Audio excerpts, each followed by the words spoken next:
débat. Le conseil municipal, ce n'est pas une chambre d'enregistrement, c'est une zone de débat et toutes les questions peuvent être posées.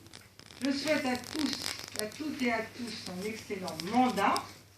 Et maintenant, nous allons donc démarrer l'ordre du jour. Alors, l'ordre du jour comprend le vote, l'élection des adjoints. Excusez-moi, qui est le secrétaire de séance? Monsieur Vanberger.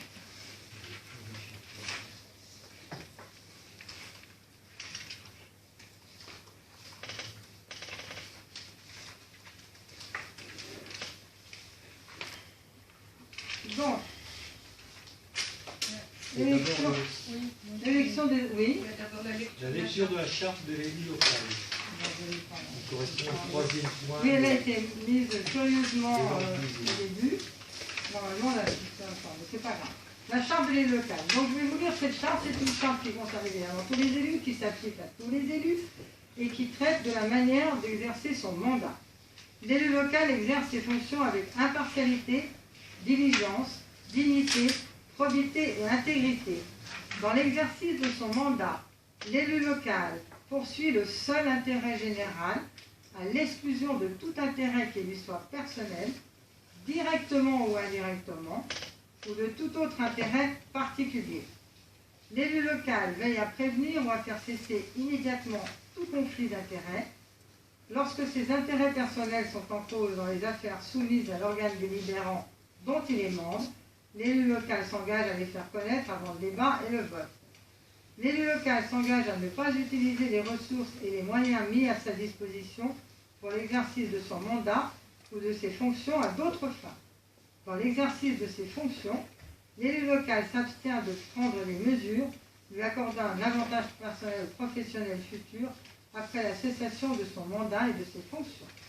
L'élu local participe avec assiduité aux réunions de l'organe délibérant et des instances au sein duquel il a été désigné. Issu du suffrage universel, l'élu local est et reste responsable de ses actes pour la durée de son mandat devant l'ensemble des citoyens de la collectivité territoriale à qui il rend compte des actes et décisions pris dans le cadre de ses fonctions. Cette charte vous renvoie au Code général des collectivités territoriales, chapitre 3 du titre 2 du livre 1er de la seconde partie, conditions d'exercice des mandats municipaux, les articles L 221-23-1 à L 21-23-35. Je vous ai indiqué le lien qu'on vous transférera bien entendu en dématérialisation. Le statut, également le statut de l'élu local, qui est un document élaboré par l'Association des maires de France.